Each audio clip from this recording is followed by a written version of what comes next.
Welcome to Solicited Advice to Live Your Best Life. I'm your host, Kate Hess. You're in the right place if you're tired of feeling stressed, anxious, and overwhelmed, or if your critical inner voice is the loudest voice in your head.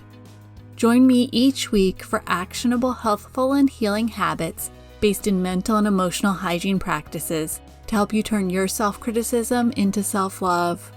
And along the way, bring more freedom, serenity, resilience, and joy into your life. I'm a mental and emotional hygiene coach, and I'm thrilled to join you each week to answer your questions and help you live your best life. I love this week's question because we don't always see the clear connection between our exterior world and our interior world. The link is powerful and can make a profound change in our lives. Today's questioner asks, why do we need to organize our spaces and our lives in general? Before we dive into the answer, I want to start by saying today I'll be addressing organization in terms of the physical stuff in our lives, as well as in terms of the way we manage our time. And while this work does lead to boundaries work, I'm saving that conversation for another day. However, if you suspect or know a lack of healthy boundaries is a contributing factor in your inability to get organized, check out my boundary quiz and get the Boundary Quick Start Guide along with a boundary building plan focused on getting started where you're at. I'll add a link to that quiz in the show notes. Additionally, you don't have to do anything you don't want to. I firmly believe we all have a set point where we feel comfortable with a certain amount of stuff. Some of us are minimalists, while some of us lean more toward the maximalist end of the spectrum. However, I'm going to offer several reasons why you may want to organize your space and your life in general today, as well as offer a few tips and techniques to help you get started. So let's dive in. Today's questioner asks about organizing, and while I'm going to offer some tips and techniques to help you organize your home and your life later in this episode, I'm also going to be talking a lot about decluttering. The Oxford Dictionary defines clutter as a collection of things lying about in an untidy mass. If you didn't have clutter, you wouldn't have anything that needed to be organized. And while it's really appealing to buy some fancy baskets, boxes, and other storage solutions to hide away your clutter, at the end of the day, you're simply containing your clutter better, but you still have clutter. So when we get into the tips and techniques for getting organized, decluttering is going to feature prominently. You might know this intuitively, but research has found a cluttered home actually contributes to mental clutter and keeps you from being your efficient best. In a 2022 study published in Cyberpsychology, Behavior, and Social Networking, researchers found that participants in the high versus low visual clutter condition reported lower cognitive capacity levels, and there was a significant correlation between cognitive capacity and message elaboration. Message elaboration is the extent to which people consciously think about a message. In plain English, the researchers discovered that if you were in a visually cluttered environment, in this case, trash or construction materials strewn about you, you weren't able to think clearly. Additionally, in cluttered conditions, you're more likely to simply accept things without taking the time to consider if they actually make sense to you. You might have heard about this next study before. A 2009 UCLA study found a connection between cluttered homes and elevated cortisol levels. Cortisol is one of our stress hormones, and when it's elevated, it's a prime indicator you're spending your time in the sympathetic nervous system state, or fight, flight, or freeze, and not in parasympathetic nervous system response, or rest and digest. We've talked about your nervous system several times in previous episodes. As it applies to today's question, clutter leads to increased cortisol levels, which results in deprioritizing the non-essential functions in your body like your digestive and reproductive system, and causes the logic and reasoning centers of your brain to go offline. So clutter actually makes it harder for you to think clearly and creatively, as well as makes it harder for you to digest your lunch. I think decluttering and organizing your home is often oversimplified. We tend to think about it simply as a process of looking at, evaluating, and getting rid of stuff. However, there are often underlying stories which lead to us having the stuff in the first place. I'm on the maximalist end of the spectrum, which means my home can quickly go from comfy cozy to cluttered. Some things have always been easy for me to declutter. Some have been much harder. When I got serious about decluttering the entire house as part of my hygge process last year, I had to address the underlying stories which resulted in my decluttering struggles.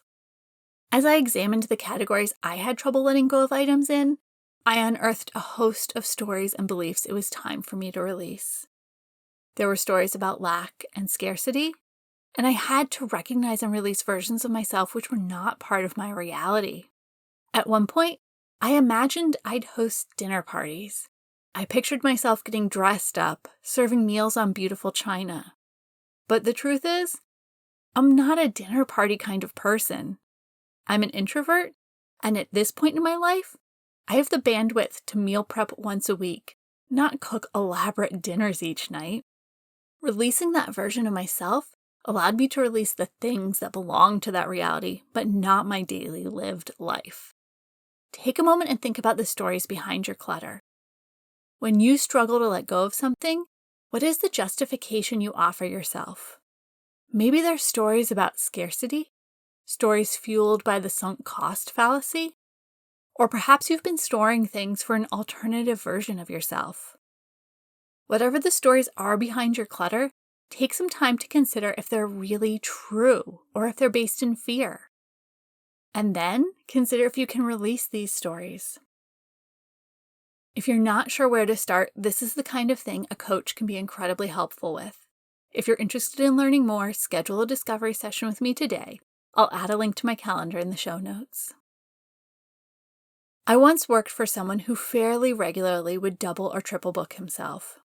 He didn't have a great system for organizing his calendar, and it wouldn't be unusual for him to plan something over the phone, via email, and or in person, only to realize he'd offered the same day and time slot to each appointment. As you can imagine, each time this happened, it led to a last-minute scramble. First, he had to determine which meeting was the highest priority. Then he had to cancel and reschedule the other ones. And not only was this last-minute prioritizing and rescheduling process incredibly stressful, but it also came with a lot of frustration directed at himself for repeating this mistake yet again. When you don't have a system to organize your life, it's easy to lose track of what you've promised to do and when. And this results in stress and panic meeting forgotten deadlines or making last-minute schedule adjustments, which can be not only incredibly frustrating and overwhelming, but if you're a people pleaser, can set off all sorts of self-critical stories.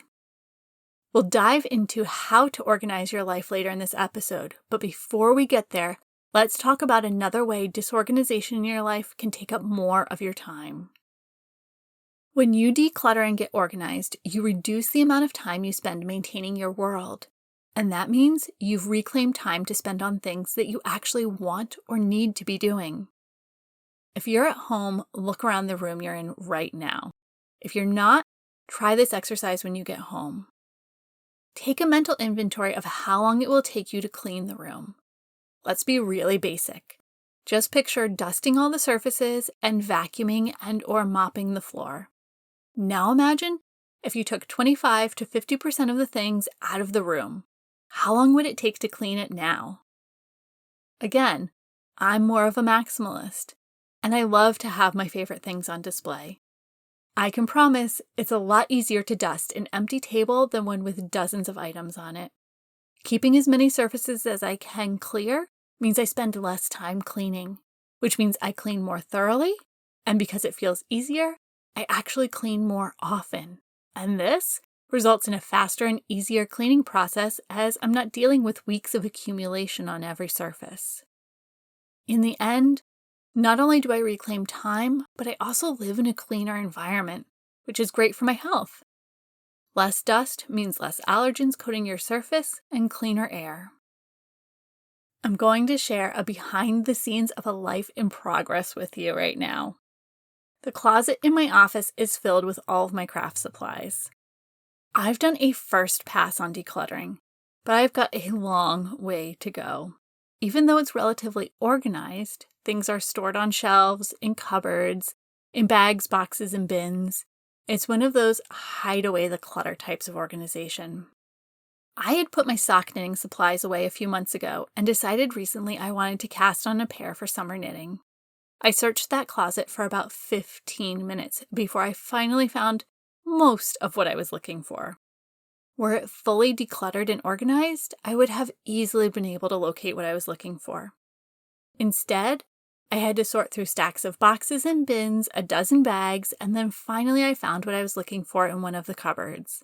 If I didn't have a dozen places to look, I could have quickly and easily found them.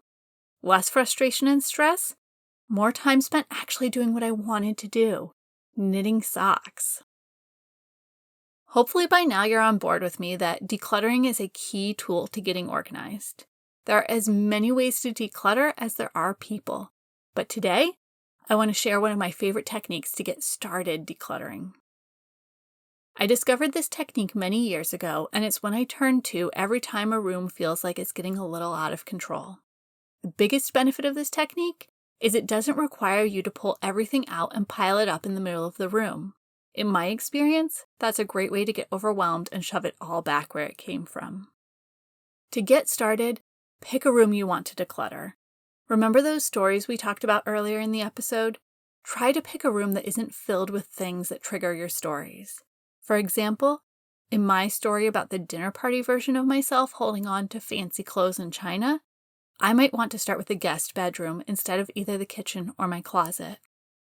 Once you've identified the room, take a photo of it. You'll probably need to take a few photos to get it from every angle. Then put that photo on either a computer or TV screen to get it as big as possible. Look at the photo. You'll probably start to notice all sorts of things you don't see in your day-to-day life. This is due to a psychological concept called habituation, which simply stated is that after a while, we stop noticing things we see every day. It also applies to your other senses too. You might stop hearing or smelling something if you experience it daily. When you take a photo, you're able to bypass your habituation to the objects in your home by dislocating them from the space you're used to and onto a computer or TV screen. Now the decluttering magic happens. Look at that photo. You'll probably notice some things you can get rid of right away. There might be a pile of mail you can toss into the recycling bin or a book you finished weeks ago and forgot to pass along to a friend. You might also notice things you just don't enjoy living with but don't actually notice during your daily life. If you see something that looks like it doesn't belong in the room, it's a prime candidate for decluttering. You might work through the room section by section or just jump to each piece that stands out to you. Once you've done your first pass, repeat the process, taking a new photo and noticing what stands out to you now that you've removed the first layer of clutter. While this won't help you to thoroughly declutter your home, it's a great place to start and helps you build your decluttering muscle and momentum to get ready to tackle the things hidden in drawers, in cabinets, and that might be more emotionally charged. Now would be a great time to hop on over to nourishnestbreathe.com/P19. That's P as in podcast and the number 19, and download the worksheet for this episode. This week, I've got a primer to help you with organizing your life and decluttering your home. And as important as decluttering and organizing your home is, it's also just as important to organize your life. I know I say this in almost every episode, but we are not cookie-cutter humans, so what works for one person might not work for you. Think about what's worked and not worked for you in the past, and use that knowledge to help you get curious and experiment with techniques to create an organizational system that works for you.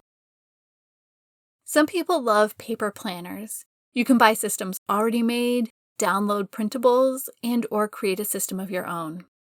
I love the Happy Planner. No affiliation, it just works for me. I can use their base planner and then print out supplemental pages I've designed to help me avoid writing the same thing over and over again. If you still write your to-do lists out by hand, you might find you resonate most with a paper planner. Maybe you're better served using an electronic calendar. You can have all of your appointments and tasks on your phone and/or computer. The nice part about using an electronic calendar is you can set up alerts and reminders on all of your electronic devices. If you tend to forget things or you don't always remember to check your calendar each day, this might be the right solution for you. Or you might find a hybrid system works for you. This is what I use. My paper planner is the master list. If time needs to be reserved or something needs to happen, it goes on my paper planner. However, I also add appointments and other tasks I'd like to be reminded about to my electronic calendar. Some of the benefits of this are the audible reminders of tasks, as well as the ability to add addresses into appointment reminders so I can easily call them up for navigation assistance. While I love the hybrid system, it's important you prioritize one system as your primary system, the one everything will go in. If you're adding to both your paper and electronic calendar without a single go-to location, you'll be setting yourself up to quickly get into a double-booked situation. Whether you use a paper, electronic, or hybrid organizational system, the key is to pick one solution and use it consistently. Today we dove deep into the why behind organizing and decluttering your home and life, and I touched on a few tools and techniques to help you get started. If you're ready for actionable next steps and additional tips to bring more organization into your home and life in general, grab this week's worksheet. You can get the worksheet at nourishnestbreathe.com/P19. That's P as in podcast and the number 19. And I'll add a link to that in the show notes. And if you'd like help in exploring your own stories and beliefs which are keeping you stuck in the decluttering process, I'd love to help. Schedule a discovery session with me today and walk away with your first few action steps. I'll add a link to my calendar in the show notes so you can schedule a time slot that works for you. Thank you so much for joining me today for this episode. Please hit subscribe wherever you receive podcasts. If you've got a question that you'd love to hear addressed on a future episode, please submit it using the form on my website at nourishnestbreathe.com/podcast. I'll include that link in the show notes. And remember, living your best life isn't about changing your life. It's about changing the way you show up for your life. Thank you so much for joining me for this episode of Solicited Advice to Live Your Best Life. If you enjoyed this episode, please take a moment to leave a rating and review wherever you subscribe to your podcasts. Your rating and review makes it possible for other people just like you to discover this podcast. And don't forget to check out all of my free resources at nourishnestbreathe.com/resources. I'm sending you a great big hug. You've got this.